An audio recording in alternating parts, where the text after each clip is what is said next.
After losing my farm, I arrived at my son's door hoping for comfort. Instead, his wife scrutinized my clothes, called me filthy, and declared I was unfit to live with them. My son just watched as she arranged for me to work as a stable hand, saying I'd make their car smell. I simply smiled. That day, I buried a piece of myself, but a new resolve sparked. Like, share, and tell me where you're listening from. Now, let's begin this journey together. The exhaust fumes of the bus hung heavy in the humid city air, a stark contrast to the scent of turned earth and pine needles I had known my entire life. At 63, after a lifetime of labor on the farm that had been in my family for 3 generations, I found myself standing on the unfamiliar pavement of a sprawling metropolis, a small, worn suitcase at my feet.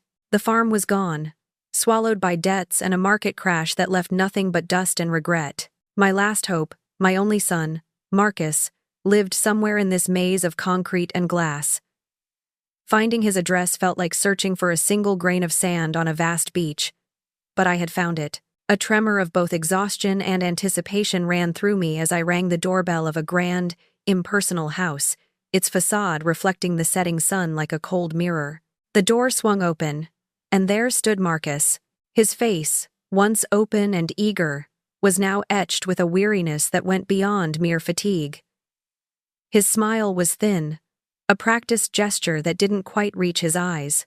"Mother," he mumbled, his voice lacking the warmth I remembered, the embrace brief and stiff, like hugging a distant acquaintance. Before I could truly take in the stranger my son had become, a sharp, clear voice cut through the awkward silence.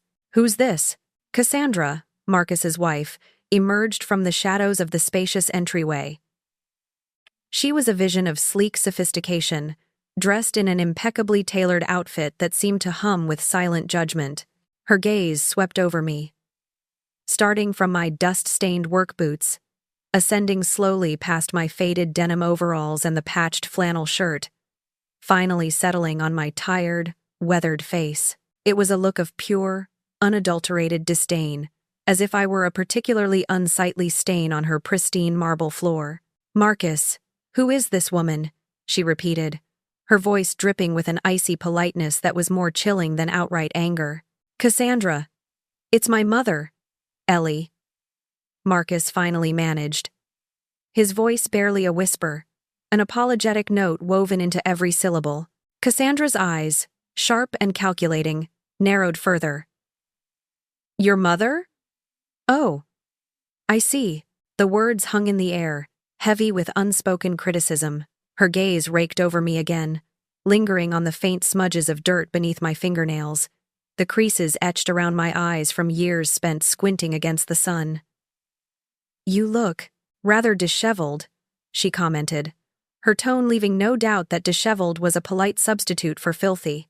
"And what exactly are you doing here?" Before Marcus could offer an explanation, or even a proper welcome, Cassandra turned her full attention to me, her voice hardening. "How long exactly are you planning to stay?" she asked, her question delivered with the immediate bluntness of an accusation. There was no pretense of hospitality, no offer of a seat, not even a glass of water after my arduous journey, just an interrogation. Marcus, bless his heart, tried. He reached out a hand, a hesitant gesture towards his wife. "Cassandra, please. Mother just lost everything. She needs a place to stay." His voice lacked conviction, a mere ripple against the imposing force of his wife's will. Cassandra simply shot him a withering glance, a silent rebuke that instantly quelled his weak attempt at intervention. Her gaze returned to me, colder than before. "I will not have someone like this living in our home," she declared, her voice ringing with finality, as if stamping a seal on my fate. "Our reputation, Marcus, our standing in the community, what would people say?" The words struck me like a physical blow. Someone like this. I, Ellie, who had nursed Marcus through scarlet fever, who had worked 2 jobs to send him to college, who had sacrificed my own dreams so he could escape the perceived drudgery of farm life. All those years, all those hopes, reduced to someone like this. A wave of profound humiliation washed over me, shrinking me until I felt no bigger than a field mouse caught in a cat's merciless gaze. My back straightened almost imperceptibly. I was small, but I was not broken. Not yet. Cassandra, seemingly pleased with her pronouncement, tapped a manicured finger on her chin. "I know just the thing," she said, her tone shifting to one of manufactured benevolence. "The Sterlings. They own the horse farm just outside of town. They're looking for stable hands, I believe.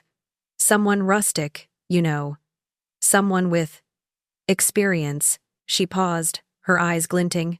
"And they have a small, very rustic room available, I hear." My mind reeled. A stable hand? After owning my own land? My own animals? My own life? The offer felt like a cruel joke. A deliberate degradation. But then I remembered the cold, hard numbers in my pocket. $237 in change. That was all that remained of my life's savings. Not enough for a week in this expensive city. Certainly not enough to start over. The monthly offer Cassandra casually mentioned, $800, meager as it was a lifeline. A humiliating, unwanted lifeline. "I'll take it," I heard myself say, the words tasting like ash in my mouth. My pride screamed in protest. But survival, for now, won the battle. Unless she has somewhere else to go. "Of course," Cassandra interjected, a smirk playing on her lips, her eyes daring me to claim otherwise. The trap was sprung, my fate sealed. There was no escape. Marcus, looking utterly defeated, mumbled an apology. "Mother, I'm so sorry." But his words were hollow, devoid of true empathy or power. In that moment, I saw him clearly, not as my son, but as a stranger, a weak man dominated by a cruel woman. The boy I had raised, the one who had promised to take care of me, was gone. Cassandra, radiating triumph, pulled out her phone. "Nora Sterling? Cassandra Vance here." "Yes, just calling about that stable hand position. I have someone perfect, very experienced, reliable. Excellent with animals. Yes, she can start immediately." She glanced at me, a flicker of satisfaction in her eyes. "She's available." She ended the call, then looked at Marcus. "Darling, you can take her over tomorrow. Early." Then, almost as an afterthought, she added, "Perhaps she should take the bus, though. Her clothes might make the car." Smell. The words hung in the air, a final, public humiliation.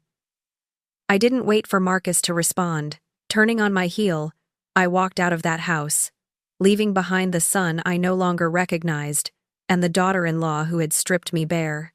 With each step towards the bus stop, a piece of me felt like it was being buried, deeper and deeper beneath the cold, indifferent pavement. The city lights blurred through the sudden sting of tears, but with every flicker of light, a tiny spark ignited within me, a stubborn, unyielding flame. I was down, but I was not out. "Take care of yourself, Marcus," I whispered, the words a silent farewell to a ghost of a son, realizing with a bitter clarity that I was now truly alone, and on my own.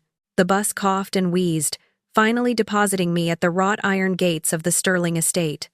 Sprawling green pastures, neatly fenced, stretched out on either side of a long, winding driveway. At the end of it, a magnificent, white-columned house gleamed under the afternoon sun, a testament to wealth and privilege I'd only ever seen in magazines. I clutched my worn suitcase, feeling every fiber of my humble farm clothes scream my outsider status. Cassandra's dismissive words echoed in my ears, making me feel small and exposed. But then, a soft whinny carried on the breeze, a familiar sound that cut through the sharp edge of my self-consciousness. Horses. In that instant, a tiny seed of solace, a connection to the life I'd lost, began to sprout. A woman emerged from the stables, walking towards me with an easy grace. She was in her late 40s, perhaps, with kind eyes and a warm smile that reached them. This was Nora Sterling. She extended a hand, her grip firm and genuine. "Ellie? So glad you made it. I'm Nora." Her voice was gentle, lacking any of the brittle judgment I'd come to expect. I'm so sorry about the accommodations, she began, a hint of genuine apology in her tone. It's just a small loft above the tack room. Nothing grand, I'm afraid. I almost laughed, but a wave of profound relief washed over me instead. Nothing grand for Nora was a world away from what I had faced. She led me towards a sturdy, beautifully kept stable building. Up a flight of wooden stairs, tucked above the rich scent of leather and hay, was the loft apartment. It was small, yes, but immaculately clean, with a comfortable-looking bed, a compact kitchen nook, and a small, functional bathroom. A window overlooked the rolling pastures, offering a panorama of green fields and distant trees. Compared to the grim prospect of sleeping in my truck or the cold indifference of my son's home, this was a haven, a cozy luxury, a sanctuary I hadn't dared to hope for. It's perfect, Nora, I said, my voice thick with gratitude. She smiled, a gentle understanding in her eyes that made my throat tighten. After I'd set down my meager belongings, Nora showed me around the stables. They were pristine, each stall gleaming, the air fragrant with fresh hay and horse. 12 horses, she explained, each one magnificent, powerful, and clearly cherished. She introduced me to a regal bay mare, a spirited chestnut gelding, and a playful pinto filly, all of them well-mannered and healthy.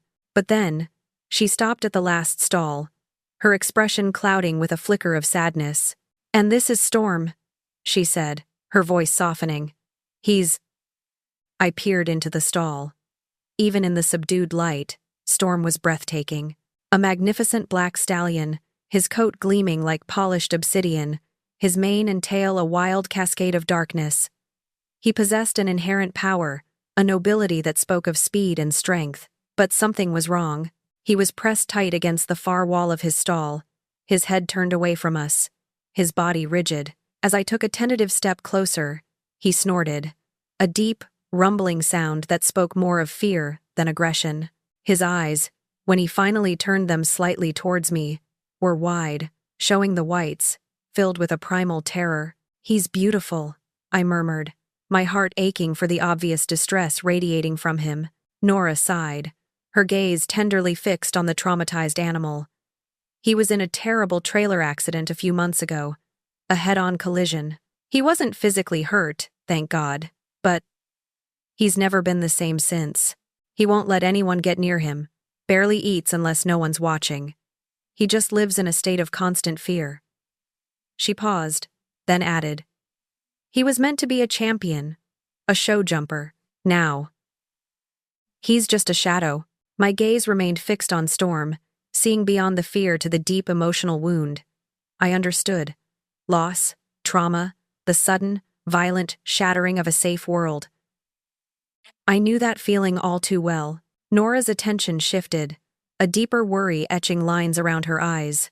"Anyway, it's Lily who worries me most," she shared, her voice barely above a whisper. "My 5-year-old. As if on cue, a small figure appeared at the end of the aisle. A little girl with bright, curious eyes, but her face was etched with a profound fear as she stared at Storm's stall. She clung to her mother's leg, her tiny body trembling, refusing to come any closer. "Lily, sweetie, come say hello to Ellie," Nora encouraged gently, but Lily shook her head vehemently, burying her face in Nora's side. "She won't go near him now," Nora lamented, her voice thick with pain. "Won't go near any of the horses, actually.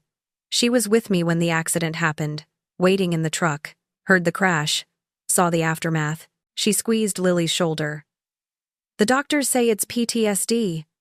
Nightmares, night terrors. She wakes up screaming for Storm." My heart went out to the little girl. Such innocence, burdened by such a heavy, invisible weight.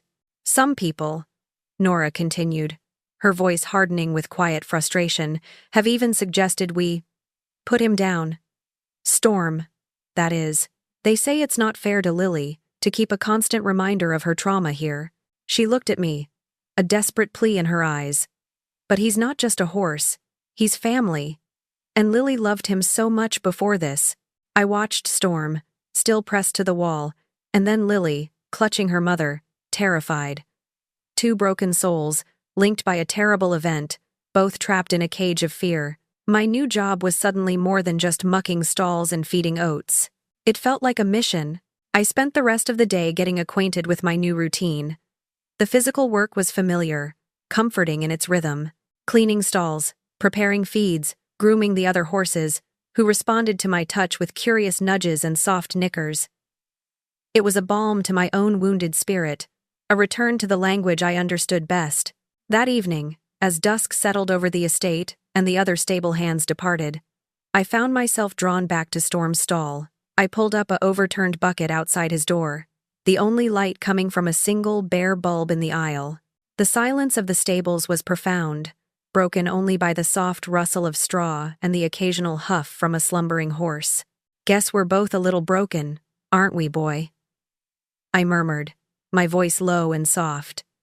Storm didn't move, but his ears twitched, ever so slightly, towards my voice. "I know how it feels. To have your world turned upside down in an instant. To lose everything you trusted. Everything you thought was safe." I started talking about Midnight, my old mare, a spirited, unpredictable horse I'd owned in my younger days. She was a wild one, Midnight was. Kicked me once, broke my arm. I thought I'd never trust her again, thought I'd sell her, even. But something in her eyes, it wasn't malice, just fear. And I learned, slowly, that sometimes, trust isn't given, it's rebuilt, piece by agonizing piece. And it takes patience, more patience than I thought I had. Storm remained pressed against the wall, but he no longer snorted. His head was still averted, but his ears remained pricked, listening. I felt a flicker of connection, a shared understanding in the quiet darkness. It takes time, Storm, and a lot of quiet understanding. But it can be done. It has to be done. For both of us. The soft glow of the stable light painted long shadows on the straw-covered floor as I continued to speak, my voice a quiet murmur in the stillness of the night. I wasn't trying to coax Storm out of his fear, merely offering a presence, a shared silence. I spoke of the farm, of the quiet mornings and the smell of fresh earth, of the stubborn beauty of a world that demanded resilience. I spoke of losing it all, the hollow ache in my chest that sometimes felt like it would never heal. As I spoke, I watched Storm. His body remained pressed against the wall, a fortress of fear, but his ears, once pinned back in apprehension, had slowly, almost imperceptibly, swiveled forward, occasionally twitching, catching the nuances of my words. It was a tiny victory, a whisper of trust in the vast chasm of his terror. A small step, but a step nonetheless. The next morning, the rhythm of work provided a welcome distraction. The familiar tasks of mucking, feeding, and grooming offered a quiet meditation, grounding me in the present. My hands, calloused and strong, remembered the work, finding comfort in the physical labor. But just as I was finishing up the morning rounds, my old flip phone, retrieved from the bottom of my suitcase, buzzed. It was Marcus. "Mother?" His voice was strained, thinner than usual, laced with an unfamiliar tension. "Marcus," I replied, a flicker of hope that perhaps he was calling to genuinely check on me. "Look, Mother, I hate to ask, but we have some unexpected expenses," he began, his words stumbling over each other. "We need about $500, just for a short while, you know. We'll pay you back, of course." $500. My heart sank. I barely had $200 to my name, and the $800 a month I earned as a stable hand, while a lifesaver, was stretched thin just to cover necessities and send a little back for my own future. Then, I heard a sharp, insistent whisper in the background. "Cassandra." Her voice, though muffled, was unmistakable. "Tell her it's important, Marcus.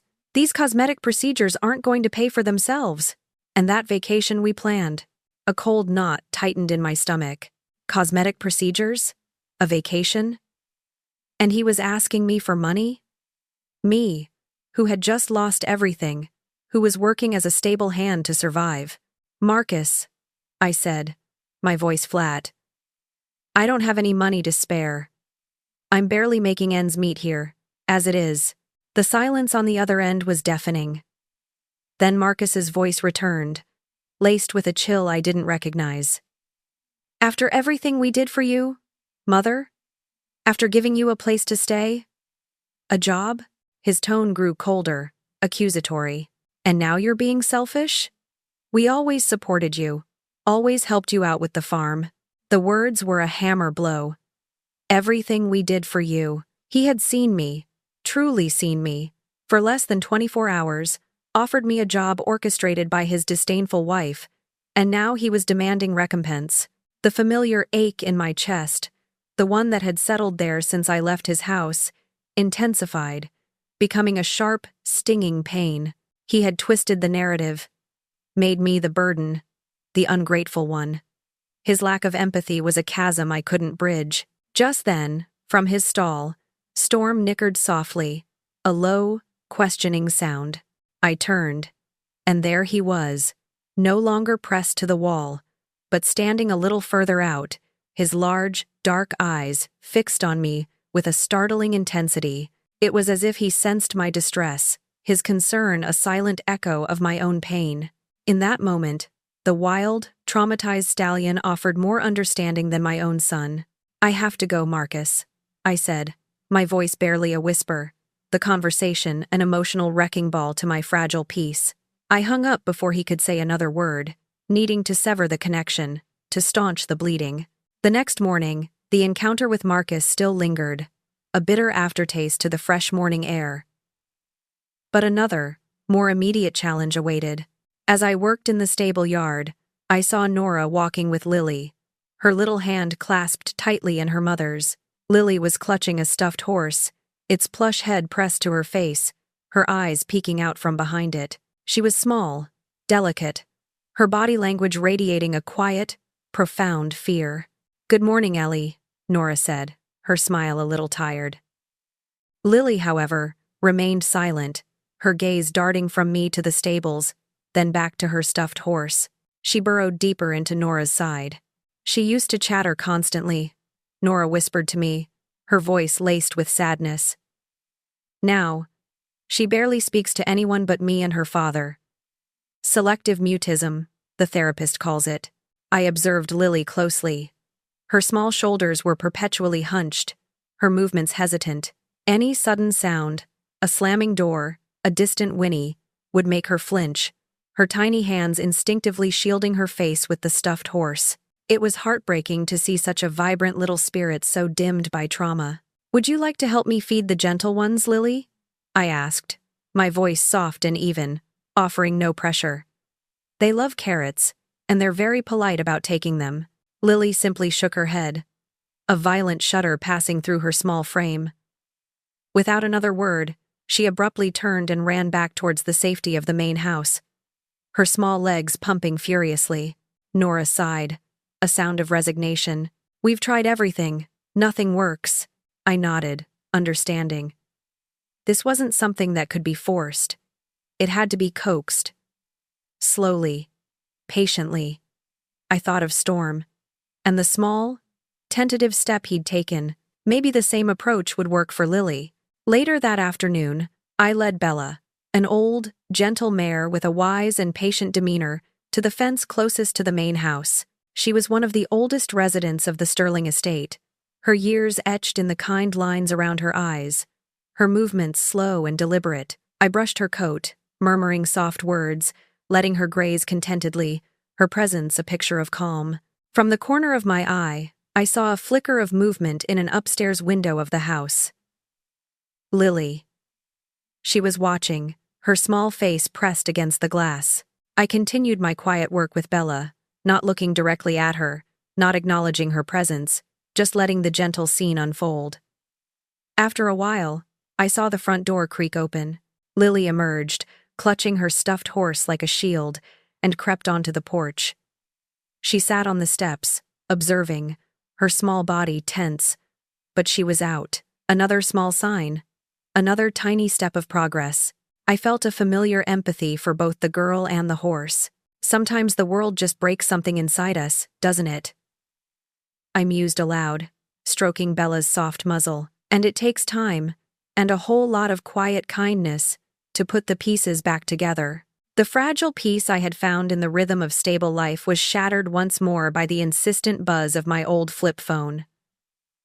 Marcus again. This time, his voice wasn't just strained. It was ragged, tinged with a raw desperation that sent a chill down my spine. The thinly veiled anger and entitlement of his previous call were replaced by something far more unsettling. Fear. "Mama?" His voice was barely a whisper, cracking with barely suppressed panic. "It's worse. It's so much worse." "What's worse, Marcus? What's going on?"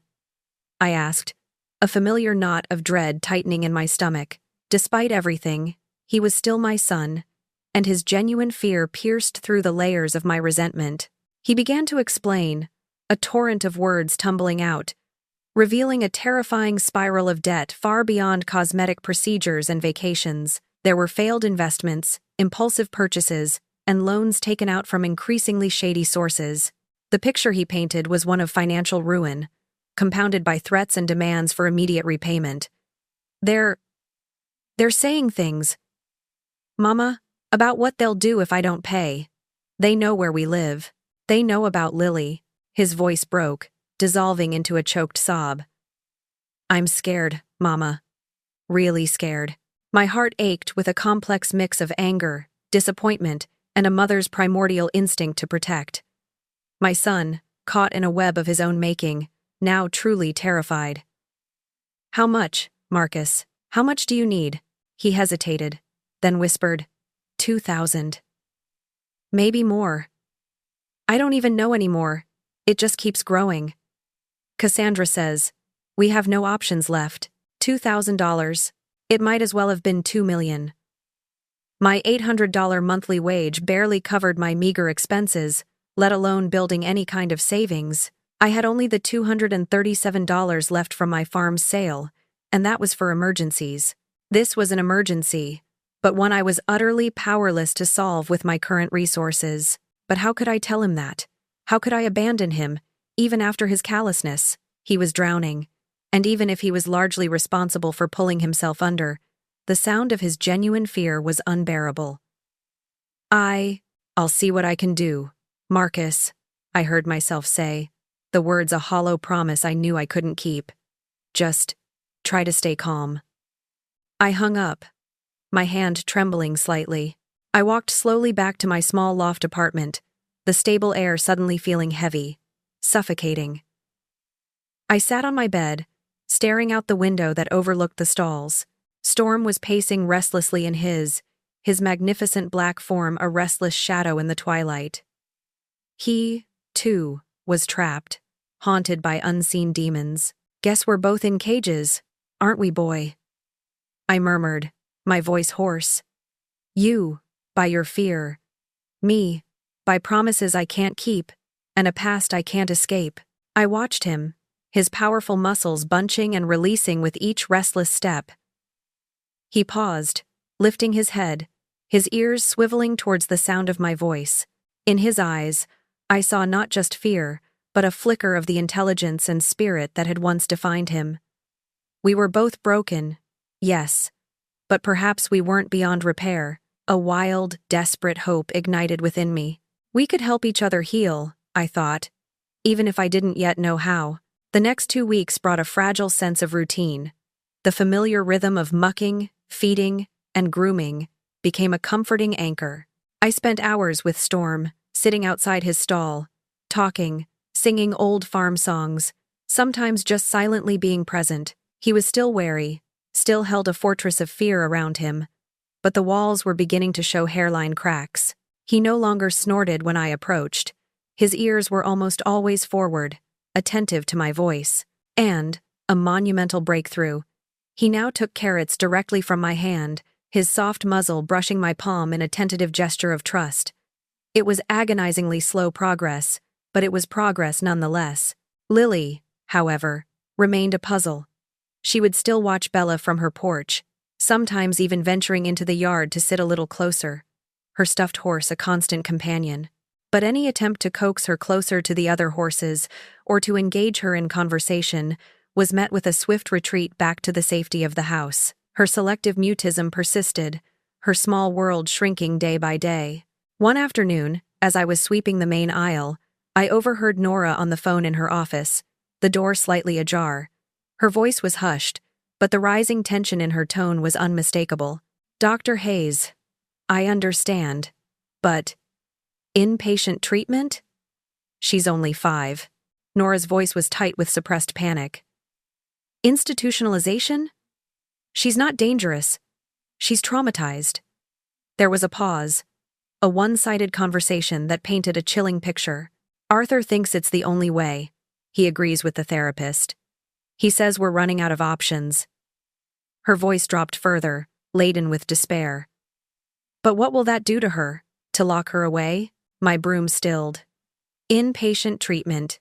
Institutionalization. The words hit me with the force of a physical blow. To lock away a terrified 5-year-old, a child whose only crime was experiencing a trauma she couldn't comprehend or articulate. It was barbaric, unthinkable. My own heart clenched in sympathy for both Nora and Lily. Nora's voice returned, raw with desperation. I know, Dr. Hayes. I know we're running out of time, but I can't bring myself to do it. Not yet. Please, is there anything else? Any other way? There was no answer. Of course, just the other end of the line. Nora hung up, her sigh audible even through the partially open door. The silence that followed was heavy, filled with unspoken fear and the terrible weight of a mother's impossible choices. I continued sweeping, pretending I hadn't heard, but the words echoed in my mind, a desperate plea for a solution, a path to healing that didn't involve shutting a frightened child away from the world. Stay with me, friends, as Ellie embarks on a desperate mission to save a child and a horse, uncovering a truth that will shake an entire family. Don't miss a moment. Like, share, and subscribe to follow this incredible journey to its powerful conclusion. The conversation Nora had with Dr. Hayes echoed ominously in my mind. Institutionalization. The thought of a terrified 5-year-old, already fragile, being subjected to such an ordeal, was intolerable. I knew, with a certainty that resonated deep in my bones, that there had to be another way. Lily's fear was not an illness to be contained. It was a wound that needed gentle, patient healing. And the key, I suspected, lay somewhere between the silent agony of Storm and the quiet terror of Lily. Driven by a desperate impulse, I decided to take a chance. Carefully, slowly, I led Storm out of his stall. He moved with a stiff reluctance, his head held high, eyes darting. But he followed my lead. I guided him to a small, enclosed paddock just outside the main barn, visible from the kitchen window of the Sterling house. The late afternoon sun cast a warm, golden glow, softening the edges of the world. I sat on a small bale of hay, letting Storm graze nervously nearby, his body language still tense, but less so than before. I began to talk, not to Storm alone, but to the silence, to the listening air, to the small, unseen eyes I hoped were watching from the house. I spoke of my own past, of my first marriage, of a time when I too had felt trapped, living with a man whose words were sharper than any whip. It felt safer with creatures who couldn't hurt me with words, I confided, my voice low and steady. They might bite, they might kick, but they didn't lie, didn't manipulate. Their fear was honest, their pain visible. I looked at Storm, who paused his grazing to look at me, his ears swiveling. You see, Storm, sometimes the scariest things aren't the ones that roar, but the ones that whisper. The ones that tell you you're worthless, or that everything is your fault. Out of the corner of my eye, I saw movement in the kitchen window. Lily.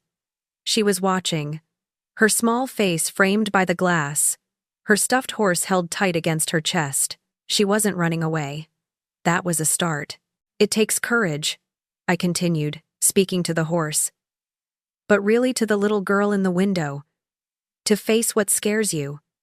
Even just one small step, a step towards understanding, towards remembering what it feels like to be safe. I shared stories of the farm, of learning to ride a wild pony, of facing down a charging bull, stories of small acts of bravery that had felt enormous at the time. After a long moment, the kitchen door opened. Lily emerged, slowly, hesitantly. She stopped about 20 feet away, a small, solitary figure clutching her stuffed horse, her eyes fixed on Storm. There was still fear in them, but beneath it, a flicker of curiosity, a glimmer of recognition. Then, a sound, so faint, I almost missed it. "Is he scared?" she whispered, her voice barely audible, but clear. It was a complete sentence, the first one she had spoken in months, Nora had said. My heart gave a hopeful leap. I looked at Storm, then back at Lily, my expression as open and gentle as I could make it. "Yes, Sweet Pea, he is," I replied, my voice soft. "He was in a big accident, a long time ago, and it scared him so much he forgot how to feel safe, kind of like you." Lily took another tentative step forward, her gaze unwavering from Storm. "The doctor said. He said it was my fault. For not remembering." Her words were punctuated by a small, trembling intake of breath. The hidden burden, the unspoken pressure she'd been carrying, was beginning to surface. My heart clenched. A child, blamed for her own trauma. "No, Sweet Pea," I said, my voice firm but compassionate. "It is absolutely not your fault. When something really scary happens, sometimes your brain tries to protect you by making you forget. It's like your mind is trying to keep you safe." "It's very brave, actually." Lily absorbed my words, her brow furrowed in thought. Then, slowly, she took another step, and another, until she was close enough for Storm to lift his head, his nostrils flaring slightly. He looked at her, then back at me, a calm inquiry in his deep eyes. He didn't snort, didn't shy away. "He remembers me," Lily whispered, a wonder-filled sound. She looked at Storm, then at me, and a small, hesitant smile bloomed on her face, the first genuine smile I had seen. It transformed her, bringing a light back to her eyes that had been missing for too long. In that moment, the connection between the scared child and the traumatized horse was palpable, a fragile bridge forming across their shared pain. That evening, as I was tidying up the tack room, Nora burst in, her face streaked with tears, but her eyes alight with an incandescent relief. "Ellie! She talked to me!" Lily talked. Her voice was a joyous sob. She embraced me, holding on as if I were her anchor in a tumultuous sea. "She remembered the accident," Nora explained, pulling back, her voice still trembling with emotion. "She remembered everything. She said, Arthur was driving. And he was drunk. He lost control. And that's why the trailer jackknifed." My blood ran cold. Arthur, Nora's husband, Lily's father. Drunk. And then, the next piece of the terrible puzzle clicked into place. "He made her promise not to tell," Nora continued, her voice filled with a fresh wave of anguish. "He told her it would be her fault if he got into trouble. He told her she was a big girl and had to keep it a secret." My mind reeled. A 5-year-old, carrying such an immense, terrible weight. "She's been carrying the weight of an adult secret," I realized, the words tasting bitter on my tongue. Not just the trauma of the accident, but the crushing burden of guilt and secrecy imposed by her own father. It explained everything. The selective mutism, the profound fear, the inability to process the event. Her little mind had been trying to protect her, not just from the memory, but from the impossible choice between her parents. The pieces of the puzzle clicked into place with a sickening thud. Lily's selective mutism, her profound terror, her inability to articulate the accident. It wasn't just the crash itself, but the crushing burden of a secret her father had forced upon her. "She's been carrying the weight of an adult secret," I reiterated to Nora, my voice tinged with a quiet fury. "Blaming a child for what she remembers, or doesn't remember, is a special kind of cruelty." Nora nodded, tears still streaming down her face, but a newfound resolve hardening her gaze. "I know," she whispered, her voice cracking. "I confronted Arthur tonight. He denied everything at first, of course. But Lily was so clear. She told me everything, Ellie. Everything. Nora took a deep, shuddering breath. I've filed for separation. He's moving out by the end of the week. A wave of mixed emotions washed over Nora's face. Terror at the prospect of the unknown, immense relief at shedding the burden of a failing marriage, and a profound sense of liberation. Terrified, relieved, free, she articulated, a wry, fragile smile appearing. I can't believe I didn't see it before. The drinking, his mood swings. I made excuses, always, but her focus quickly returned to Lily. She's like a different child, Ellie. She's talking.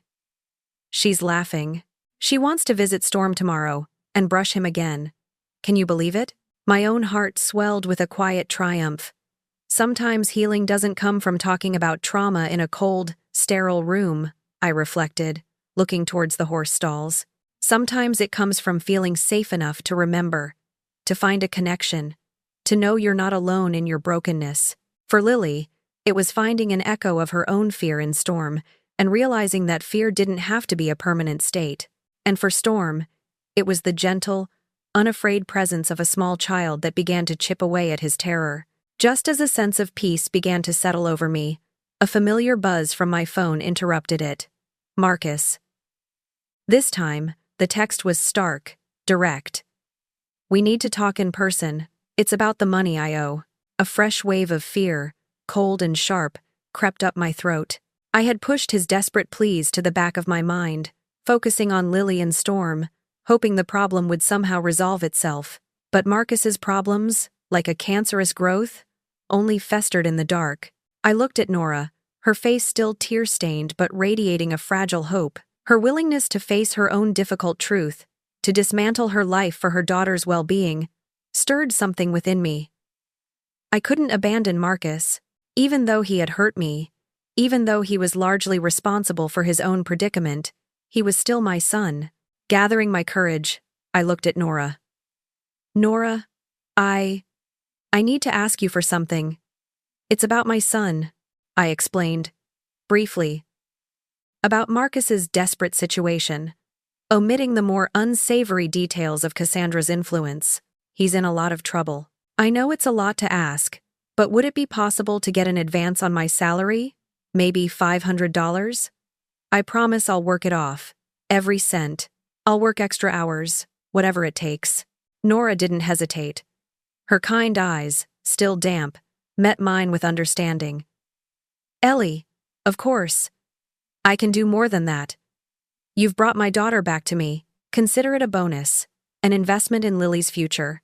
You've done more for us than any therapist could. She went into her office and returned moments later, pressing a crisp stack of bills into my hand. It was $1,000. My eyes widened. Nora, this is too much. I only asked for $500. She waved away my protest. It's nothing compared to what you've done. Take it. Please. I thanked her, my voice thick with gratitude. I knew $1,000 wouldn't solve Marcus's deep-seated problems, but it would buy him some time, a reprieve, a chance to breathe. As I held the money, I felt a strange sense of purpose, a flicker of the competence and agency I had thought I lost with the farm. Perhaps, after all this time, I wasn't entirely useless. The next few days were a blur of work and quiet miracles. Lily's transformation was nothing short of miraculous. She spent hours by Storm's stall, talking to him, brushing his magnificent black coat with a small brush I'd given her.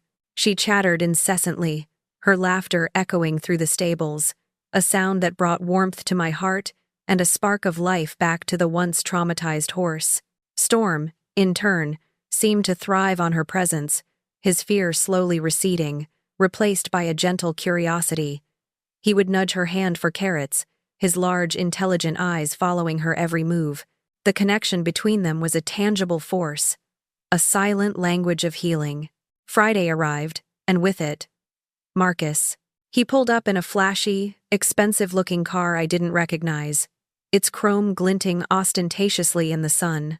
He looked terrible. His face was pale and drawn, his eyes bloodshot, and his expensive suit, usually impeccably tailored, hung loosely on his gaunt frame. The fear I had heard in his voice on the phone was now etched deeply into his features.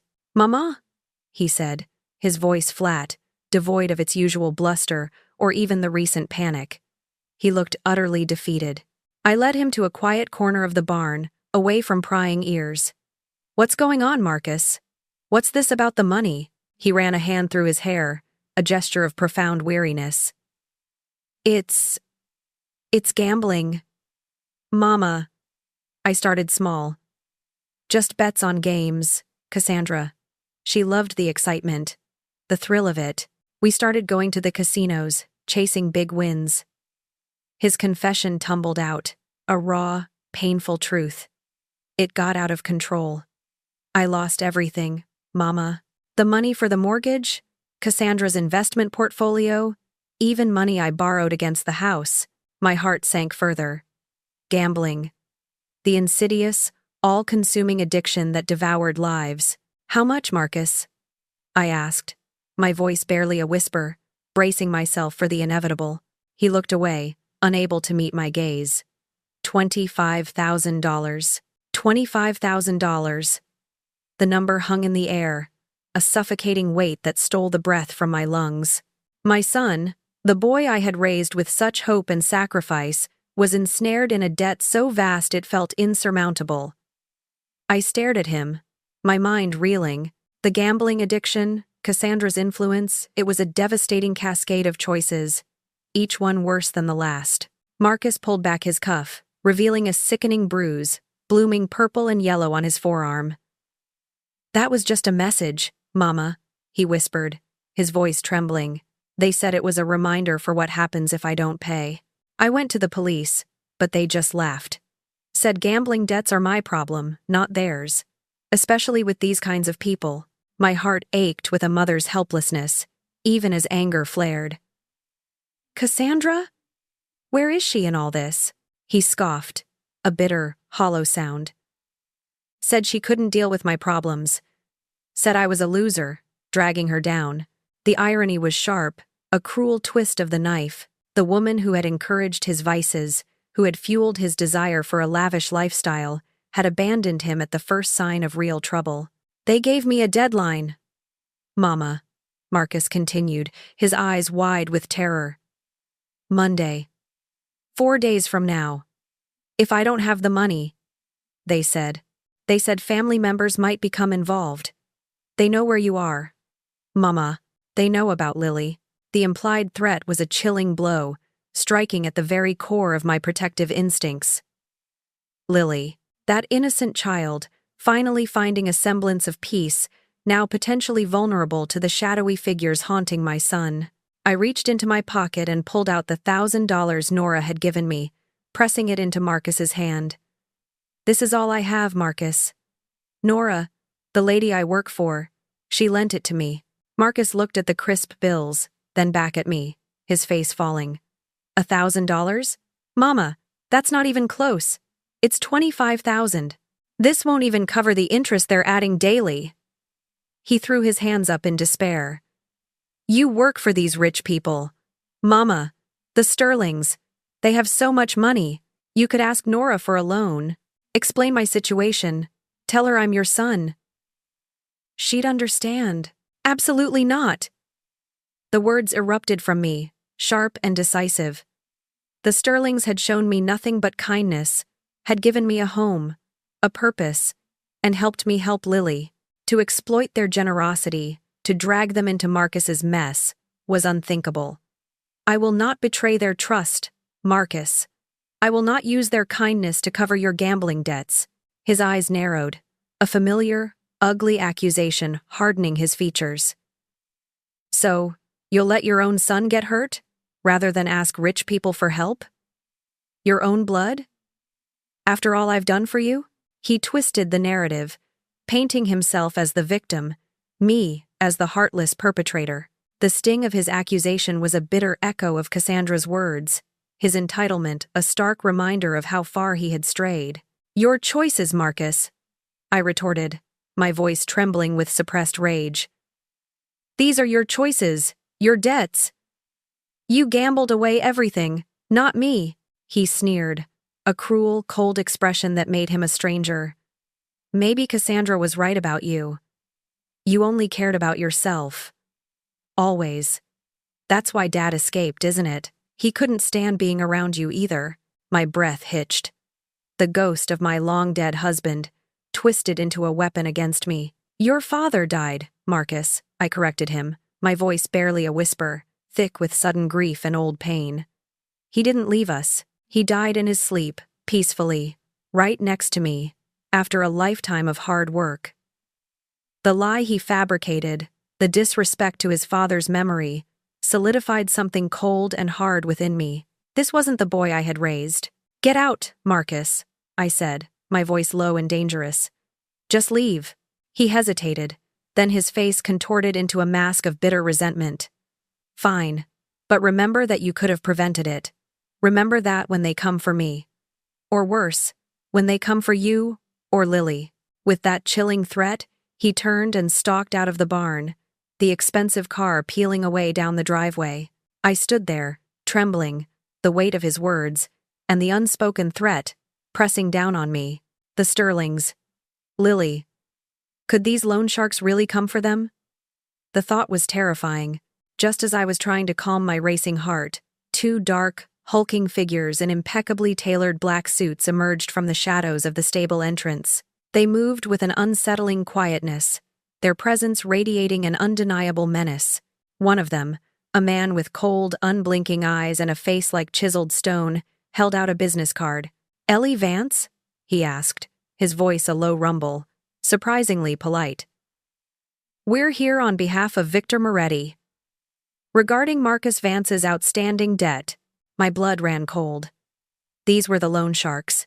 We understand he's been struggling to meet his obligations, the other man added, his tone dripping with false sympathy. The original $25,000, with accumulated interest and penalties, now stands at $40,000. $40,000. My eyes widened in shock. The debt had ballooned, monstrous and unstoppable. The first man's gaze swept around the immaculate stable, then towards the grand house visible in the distance. Quite a place you found yourself, Miss Vance. Deep pockets, one might say. The implication was clear. They knew about the Sterlings, and they expected me to leverage their wealth. They expected me to beg. A surge of defiance, cold and sharp, coursed through me. No, I would not betray Nora. I would not put Lily in danger. No, I said, my voice firm, unwavering. The man's lips curled into a faint, humorless smile. We'll be back, Miss Vance. You will change your mind. He placed the business card on a nearby tack trunk, its stark black lettering a stark warning. Then, as silently as they had arrived, they turned and walked away, disappearing into the twilight. Marcus's furious condemnation still echoed in my ears as he sped away, leaving me alone with the chilling threat of the loan sharks. Remember that you could have prevented it. His words were a barbed hook, digging into my already raw emotions. But I refused to let him manipulate me further. His choices, his consequences, I told myself. I joined Nora and Lily in the stables, the comforting scent of hay and horses a balm to my frayed nerves. Lily, her eyes bright and animated, was chattering away to Nora, a stark contrast to her previous silent demeanor. I told Daddy, she declared, her small voice firm as she brushed Storm's mane. I told him he has to promise not to drink anymore, and tell the truth from now on, and if he doesn't, I won't go to his house. Nora smiled, a mix of pride and relief on her face. She did, Ellie. She set boundaries. She's been working with a new therapist, one who specializes in trauma from family secrets. Lily then turned her bright gaze to me. Ellie, do you have any family secrets? The question, so innocent, struck me like a jolt. Family secrets. I was living one. The loan sharks, Marcus's debt, the threats. It was a burden I was carrying alone. I looked at Nora, her face open and kind, and the words to confess everything were right there, on the tip of my tongue. But I couldn't. Not yet. Not when she was finally finding peace. Not when Lily was healing. No, sweet pea, I lied, forcing a smile. The call came at 3 in the morning. My phone, usually silent, buzzed with an urgency that sent a jolt of dread through me. Dr. Grace Lynn, Riverside General Hospital. "It's about your son, Marcus Vance," she said, her voice grave. "He's been severely beaten. You need to come to the hospital immediately." I raced to the hospital, the city lights a blur through my tear-filled eyes. When I finally reached Marcus's room, my breath hitched in my throat. He was almost unrecognizable. His face was swollen and bruised, one eye completely shut, his lips split. IVs snaked into his arm, and bandages covered various parts of his body. But he was alive. "They said this was just a warning, Mama," he whispered, his voice hoarse, barely audible through his swollen lips. "Next time, they won't stop."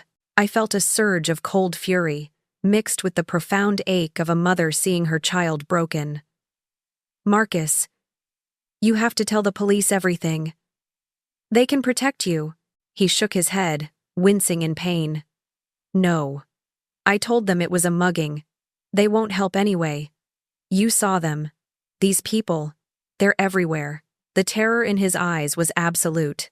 A kind nurse, her face etched with concern, came in to check his vitals. She pulled me aside, her voice low. "Mrs. Vance, your son needs real help, not just for his injuries, but for whatever got him into this. If he doesn't get it, he'll be back here. Or worse." Back in the waiting room, I called Nora. My voice trembled as I explained Marcus's condition, careful to omit the grim details of his debt and the loan sharks. Nora, ever the compassionate soul, immediately offered support. "Ellie, I'm so sorry. Is there anything at all, I can do?" The opportunity was there, dangling before me. I could confess, ask for help. But the thought of dragging Nora into this mess, of jeopardizing Lily's fragile peace, stopped me cold. "No, thank you, Nora, but no, I'll handle it." I couldn't betray her trust, not after all she had given me. Later, when Marcus was more alert, he looked at me, his good eye pleading. "So, you're just going to let them kill me, Mama?" My heart ached, but my resolve hardened. "You made these choices, Marcus. These are the consequences. I can't keep bailing you out of a hole you keep digging yourself." As I left the hospital, the stark reality of my situation pressed down on me. I had nothing, and Marcus had only me. The hospital parking garage was dimly lit, a labyrinth of concrete and shadows. As I reached my car, 2 figures emerged from the darkness. Their movements silent, predatory. The same 2 men from the stable. "Miss Vance," the colder one said, his voice flat. He held up a series of glossy photographs. My blood ran cold. The pictures were of the Sterling estate, Nora and Lily, laughing, playing in the garden, close-ups of Lily's small face, beaming. "Beautiful family. Lovely little girl," the man said, his eyes fixed on mine, a chilling smile playing on his lips. The implicit threat, the casual cruelty, was unmistakable. A primal rage, fierce and hot, erupted within me. "You touch that child, I swear to God, I'll kill you myself," I retorted, my voice raw, shaking with fury. "I would face any monster for Lily." The man chuckled, a dry, humorless sound. 48 hours, Miss Vance? $40,000. Or we'll have to explore other collection methods." He dropped a new business card on my windshield, then melted back into the shadows, leaving me alone with the horrifying images of Lily's smiling face and the chilling weight of their threat. I drove back to the estate in a haze of fury and despair. How could I protect Lily? How could I find $40,000? The impossibility of it all was crushing. Entering the quiet, peaceful stables, the scent of hay and horses, Nora's unspoken kindness, almost broke me. Lily, ever observant, saw the sadness in my eyes. She came up to me, her small hand reaching for mine.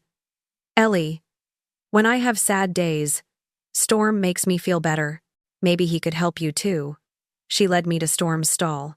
The magnificent stallion lowered his head, gently nuzzling my cheek, a soft, warm gesture of comfort. "It's his new trick," Lily whispered, her eyes shining. "He does it to say, 'Thank you for helping him trust.'" Lily looked up at me, her young face filled with an innocent wisdom that transcended her years. "Bad people try to make you scared, so you'll do bad things. But when you do bad things because you're scared, you just become bad people, too." Her words were a sudden, profound clarity in the fog of my despair. I couldn't let fear turn me into someone I wasn't. I couldn't let it jeopardize Lily. I looked at Storm, then at Lily, then at my phone. The time for secrets was over. I called Nora. My voice, though trembling, was clear as I confessed everything. About Marcus, the loan sharks, the $40,000, and the horrifying threats against Lily. Nora listened in silence, her quiet presence a testament to her strength. When I finished, the line was quiet for a long moment.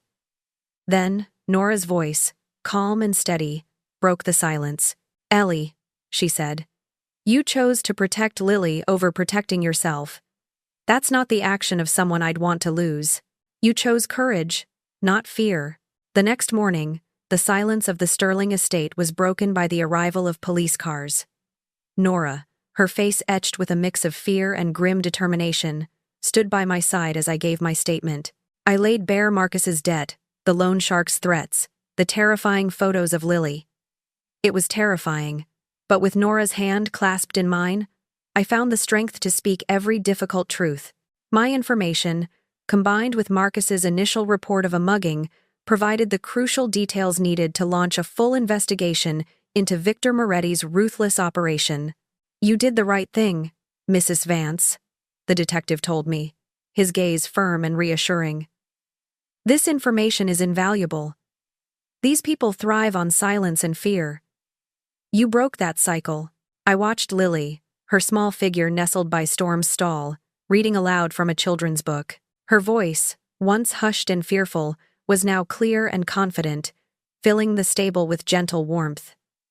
Storm listened, his head occasionally nudging her shoulder, a picture of calm and trust. In that moment, watching them, I knew I had chosen love over fear, the right thing over the easy thing, and the reward was a deeper, more profound peace than I had ever imagined. 6 months later, the Sterling estate buzzed with a different kind of energy. Lily and Storm were inseparable, a testament to the power of shared healing. They were a team, performing simple tricks for visitors, their bond almost telepathic. Lily was a bright, talkative child, her laughter a constant melody in the stables. And Storm, while still carrying a shadow of his past, was now a gentle giant, his fear replaced by a quiet strength. The loan shark operation, thanks to my testimony and the police investigation, had been largely shut down. Victor Moretti and his enforcers were behind bars, their reign of terror over. Marcus, facing the consequences of his actions, was serving a 6-month sentence for his involvement in illegal gambling. But with a crucial difference, he was finally getting help. He was in a rehabilitation program, working through his addiction, facing his demons head-on. I visited him, cautiously at first. He was gaunt but clearer-eyed, the fear replaced by a quiet determination. "I want to get clean, Mama," he told me one day, his voice sincere. It was a long road, but for the first time in years, I saw a flicker of the son I once knew, the boy with an open heart. One afternoon, Nora brought a distinguished-looking man to the stables. "Ellie, I'd like you to meet Dr. Ethan Clark," she said, her smile wide. "He's a child psychologist, specializing in equine therapy." Dr. Clark, a man with kind eyes and a gentle demeanor, listened intently as Nora recounted the story of Lily and Storm, of my quiet, persistent work, and the miraculous transformation. Then he turned to me. "Ellie," he began, "Nora has told me about your extraordinary gift for connecting with these animals, and with children like Lily. Your intuition, your patience, your ability to see beyond the trauma to the core of a living being. We're looking to expand our equine therapy program here, to help other children struggling with trauma. We need someone to lead the stable side, someone who understands the horses and the children on a level that formal education can't teach. He offered me a career, $45,000 annually, full benefits, professional training, and certification in equine-assisted therapy. Me, Ellie Vance, a farm woman with no formal education, suddenly presented with a new calling, a purpose I could never have imagined. Your wisdom, Ellie, Dr. Clark explained. Your gift for seeing into the hearts of broken creatures. That's far more valuable than any degree. Lily, overhearing the conversation, clapped her hands with delight. Storm can be a therapy horse. He can help other children feel better, just like he helped me. Her enthusiasm was infectious. Nora and I sat together that evening, the setting sun painting the pastures in hues of gold and lavender. I don't regret it, Nora, I said, affirming my decision to protect her and Lily, even at immense personal risk. I wouldn't change a thing. You and Lily. You became my family when I had nowhere else to go. Nora nodded, her gaze distant. I realized something too, Ellie. Keeping secrets to protect a reputation, to keep up appearances, that's not love. That's enabling. It destroys from the inside out. My old life, my marriage, it was built on that kind of fragile pretense. We're stronger now, Lily and I, for having faced the truth. A few weeks later, Marcus visited from his halfway house. He was different, quieter, with a newfound humility. He didn't ask for money, didn't make demands. He simply wanted to see me, to see Lily, to slowly, patiently, try to earn back a sliver of trust. You always were better with wounded things than most people. Mama, he said, watching Lily laugh as Storm gently nudged her. Me, Storm. Even Lily. You know how to heal them. It was the closest he had ever come to genuine understanding, to seeing me as more than just a resource to be exploited. Lily, ever the teacher, took Marcus's hand. Being scared doesn't mean being broken, Daddy, she said, her voice full of an innocent wisdom. It just means you have to learn to be brave again. I looked at my son, then at Lily and Storm, then out at the sprawling, beautiful estate that had become my unexpected home. I had come here broken, betrayed, with nothing but the clothes on my back and a heart full of grief. I had faced down my son's destructive choices, stood against dangerous men, and found the courage to speak my truth. And in doing so, I had found a purpose far grander than merely surviving. Real love, I realized, wasn't about enabling destructive behavior or shielding loved ones from the consequences of their actions. It was about choosing what was right, even when it was terrifying. It was about setting boundaries, speaking truth, and sometimes letting go so they could learn to fly on their own. I accepted the job with Dr. Clark, embracing a future I could never have dreamt of. A future of healing, of purpose, of guiding other broken souls, both human and animal, back to the light. My journey from losing everything to healing lives had just begun.